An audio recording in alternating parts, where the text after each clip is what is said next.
ಎಂತ ಕಷ್ಟ, ದುಡ್ಡಿಲ್ಲ, ಅವಮಾನ, ಯಾರ ಮೇಲೂ ದ್ವೇಷ ಮಾಡಲಿಲ್ಲ, ಹಿಂಸೆಯನ್ನ ಪ್ರಚೋದನೆ ಮಾಡಲಿಲ್ಲ, ಕಾನೂನನ್ನು ಕೈಗೆತ್ತಿಕೊಳ್ಳಿಲ್ಲ.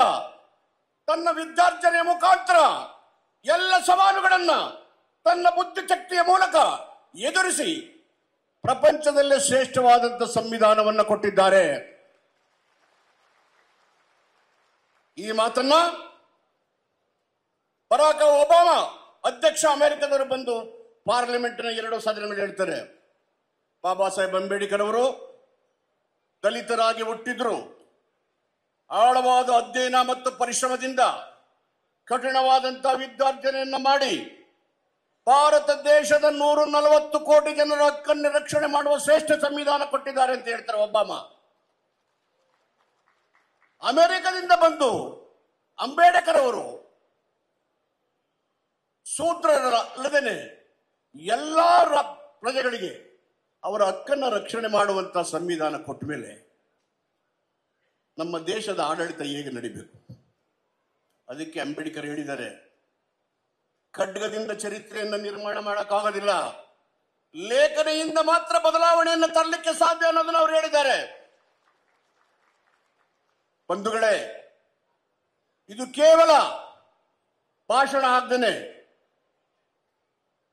29 ವರ್ಷದಲ್ಲಿ ಗೌತಮ ಬುದ್ಧ ರಾಜ್ಯವನ್ನು ತೊರೆದು ಮಡದಿ ಮಗನನ್ನು ತೊರೆದು 6 ವರ್ಷಗಳ ಕಾಲ ತಪಸ್ ಮಾಡ್ತಾರೆ. ತಪಸ್ ಮಾಡಿದಾಗ ಅವರಿಗೆ ಜ್ಞಾನೋದಯ ಆಗಲಿಲ್ಲ. ಅದಕ್ಕೆ ಬದಲಾಗಿ ಅವರಿಗೆ ಮನಸ್ಸಿಗೆ ಶಾಂತಿ ಸಿಕ್ತು. ಆ ತಪಸ್ಸಿನಿಂದ ಅವರ ದೇಹ ಕುಸಿದೋಯ್ತು, ಮೂಳೆ ಚರ್ಮ ಆಯಿತು. ಆಗ ಅವ್ರಿಗನ್ನಿಸ್ತು, ಉತ್ಕೃಷ್ಟ ಮಾರ್ಗ ಕಠಿಣ ಮಾರ್ಗವನ್ನು ಬಿಟ್ಟು ಮಧ್ಯ ಮಾರ್ಗದಲ್ಲಿ ನಡೆಯುವಂತ ಸುನೀತಾ ಅನ್ನೋರ ಕೈಯಲ್ಲಿ ಪಾಯಸದ ಹಾಲನ್ನು ಕುಡಿದು ಮತ್ತೆ ಅವರು ಜ್ಞಾನಾರ್ಜನೆ ಮಾಡ್ತಾರೆ. 80 ವರ್ಷಗಳ ಕಾಲ ದೇಶದ ಮೂಲೆ ಮೂಲೆಯಲ್ಲಿ ಪ್ರವಾಸ ಮಾಡಿ ಜನರಲ್ಲಿ ನೈಸರ್ಗಿಕವಾದಂತ ಸತ್ಯಗಳನ್ನು ಹೇಳಿದ್ದಾರೆ. ಬೇರೆ ಧರ್ಮದ ಸಂಸ್ಥಾಕರಂತೆ ಕಥೆಗಳನ್ನ, ಸುಳ್ಳನ್ನ, ಸೃಷ್ಟಿಯನ್ನ ಅವರು ಮಾಡಲಿಕ್ಕೆ ಹೋಗ್ಲಿಲ್ಲ.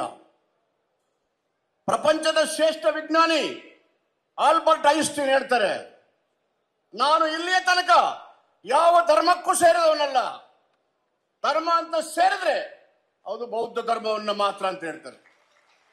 Albert Einstein was a great scientist in the world. Ambedkar ಅವರು ನಮಗೆ 2 ಸಂವಿಧಾನವನ್ನು ಕೊಟ್ಟಿದ್ದಾರೆ. ಒಂದು ರಾಜಕೀಯ ಸಂವಿಧಾನ, ಮತ್ತೊಂದು ಸಾಂಸ್ಕೃತಿಕ ಸಂವಿಧಾನ. ಈ ಸಾಂಸ್ಕೃತಿಕ ಸಂವಿಧಾನ ನಮ್ಮ ಆಚಾರ ವಿಚಾರಗಳನ್ನ, ಬದುಕನ್ನ, ನೈಸರ್ಗಿಕವಾದಂತಹ ಸತ್ಯ ಸಂಗತಿಗಳನ್ನ ಅದು ನಮಗೆ ತೋರಿಸ್ತದೆ. ಕಟ್ಟಿಗೆ, ಆಕ್ಸಿಜನ್, ಬೆಂಕಿ, ಇವು 3 ಒಂದಾದ್ರೆ ಮಾತ್ರ ಬೆಂಕಿ ಬರೋದು, ಪ್ರತ್ಯೇಕವಾದ್ರೆ ಬೆಂಕಿ ಕೊಡೋದಿಲ್ಲ. ಅದಕ್ಕೆ ನಾವೆಲ್ಲರೂ ಒಟ್ಟಿಗೆ ಬದುಕೋದನ್ನ ಕಲಿಬೇಕು. ಅದಕ್ಕೆ ದೇವನೂರು ಮಾಧವರು ಸಮಂಜಸ ಅನ್ನೋದು ದೊಡ್ಡ ದುಃಖನ ಅಂತ ಹೇಳ್ತಾರೆ. ಅಂದ್ರೆ ನಮ್ಮ ಜೀವನದ ಎಲ್ಲ ಕೋಶಗಳು ಒಗ್ಗಟ್ಟಾಗಿ, ನರನಾಡಿಗಳು ಒಟ್ಟಾಗಿ ನಮ್ಮ ಜೀವನದ ಪ್ರಕ್ರಿಯೆಗಳು ಯಶಸ್ವಿಯಾಗಿ ನಡಿಬೇಕಾದಂತ ರೀತಿಯಲ್ಲಿ ಕೆಲಸ ಮಾಡಬೇಕು ಅನ್ನೋದು ಬುದ್ಧನ ಸಿದ್ಧಾಂತಗಳು. ಬಾಬಾ ಸಾಹೇಬ್ ಅಂಬೇಡ್ಕರ್ ಅವರು ಕಷ್ಟಪಟ್ಟು ನಮಗೋಸ್ಕರ ವಿಮೋಚನೆಗಾಗಿ ತನ್ನ ಜೀವನವನ್ನೇ ಮುಡುಪಾಕಿಟ್ಟರು. ಇಂದು ಅವರನ್ನ ರಾಷ್ಟ್ರವ್ಯಾಪ್ತಿ ನೆನೀತಾ ಇದ್ದೇವೆ, ಪ್ರಪಂಚದಲ್ಲಿ ನೆನೀತಾ ಇದ್ದಾವೆ. ವಿಶ್ವಸಂಸ್ಥೆಯಲ್ಲಿ 100 ದೇಶಗಳು ಸೇರಿ ಅವರ ಜನ್ಮ ದಿನಾಚರಣೆಯನ್ನು ಮಾಡ್ತಾ ಇದ್ದಾರೆ. ಯಾವ ರಾಷ್ಟ್ರೀಯ ನಾಯಕರಿಗೂ ವಿಶ್ವಸಂಸ್ಥೆ ಮಾಡಲಿಲ್ಲ, ಅಂಬೇಡ್ಕರ್ಗೆ ಮಾತ್ರ ಮಾಡಿದ್ದಾರೆ. 2 ಮಾತನ್ನ ಹೇಳಿದ್ದಾರೆ ಅವ್ರ ಪಕ್ಕದಲ್ಲಿ. ಅಂಬೇಡ್ಕರ್ ಜಯಂತಿ ಅಂದ್ರೆ ವರ್ಲ್ಡ್ ನಾಲೆಡ್ಜ್ ಡೇ, ವಿಶ್ವದ ಜ್ಞಾನದ ದಿನ ಅಂತ ಹೇಳಿದ್ದಾರೆ. ಮತ್ತೆ ವಿಶ್ವಸಂಸ್ಥೆ ಏನಿದೆ, we have to combat inequality, we have to combat inequality and to mark the goal of sustainable development. ಅಸಮಾನತೆಯನ್ನು ತೊಡೆದು ಸಮ ಸಮಾಜದ ನಿರ್ಮಾಣದ ಗೋಲಿನ ಕಡೆಗೆ ನಮ್ಮ ಆಡಳಿತಾತ್ಮಕ ನಿರ್ಧಾರಗಳು ಇರಬೇಕು ಅಂತ ಹೇಳಿ ವಿಶ್ವಸಂಸ್ಥೆ ಹೇಳಿದೆ ಅಂಬೇಡ್ಕರ್ನ ಸಂವಿಧಾನವನ್ನ ಕುರಿತು. ನಮಗೆ ಏನ್ ಬಂದಿದೆ ದಾಡಿ? ಇನ್ನು ನಾವು ದೇವಸ್ಥಾನದಿಂದ ಹೊರಗಡೆನೆ ಇರಬೇಕು, ಸಾರ್ವಜನಿಕ ಜೀವನದಿಂದ ಆಚೆ ಕೂತಿರ್ಬೇಕು. ನಾವು ಎಷ್ಟೇ ಬುದ್ಧಿವಂತರಿದ್ರು ಎರಡನೇ ದರ್ಜೆಯ ಪ್ರಜೆಗಳಾಗಿ ಬ್ರಾಹ್ಮಣ್ಯದ ಸೇವೆ ಮಾಡಲಿಕ್ಕೆ ಮೀಸಲಾಗಿದೆ ಅಂತಕ್ಕಂಥ ಭಾವನೆಗಳನ್ನ ಮೆಟ್ಟಿ ನಿಂತು ವಿ ಆರ್ ಸೆಕೆಂಡ್ ಟು ನನ್, ನಾವು ಯಾರಿಗೂ ಕಡಿಮೆ ಇಲ್ಲ, ಎರಡನೇ ದರ್ಜೆಯ ಪ್ರಜೆಗಳಲ್ಲ ಅನ್ನುವ ಸ್ವಾಭಿಮಾನವನ್ನ ತುಂಬತಕ್ಕಂಥದ್ದು ಅತ್ಯಂತ ಅವಶ್ಯಕ. ಭಾರತ ದೇಶದಲ್ಲಿ ಎರಡು ಸ್ವಾತಂತ್ರ್ಯಗಳನ್ನ ನಾವು ನೋಡ್ಬೋದು. ಒಂದು 1818 ಜನವರಿ 1 ಭೀಮಾ ಕೋರೆಗಾಂವ್ ಯುದ್ಧ. It's a real freedom movement for Dalits in the history of the country.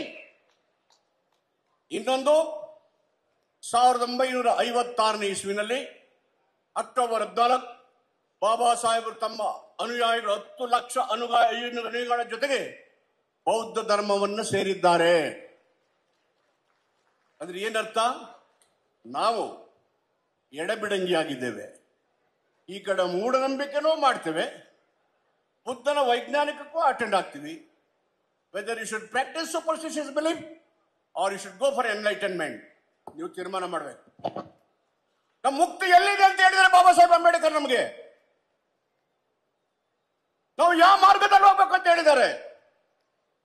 ಬೌದ್ಧ ಧರ್ಮಕ್ಕೆ ಹೋಗ್ತೀವಿ ಅಂದ್ರೆ ಮತಾಂತರ ಅಂತ ಅರ್ಥ ಅಲ್ಲ. It is a social change, it is a freedom movement. It's A social change and freedom movement. ಅದು ನಮಗಿರ್ತಕ್ಕಂಥದ್ದು. ಯಾರೋ ಮೂರ್ಖರು ಇವನು ಆ ಧರ್ಮಕ್ಕೆ ಹೋದ ಈ ಧರ್ಮಕ್ಕೆ ಹೋದ ಅಂದ್ರೆ ಧರ್ಮದ ಬಗ್ಗೆ ಏನೂ ಗೊತ್ತಿಲ್ಲ, ಅವ್ರಿಗೆ ಏನೂ ಗೊತ್ತಿಲ್ಲ.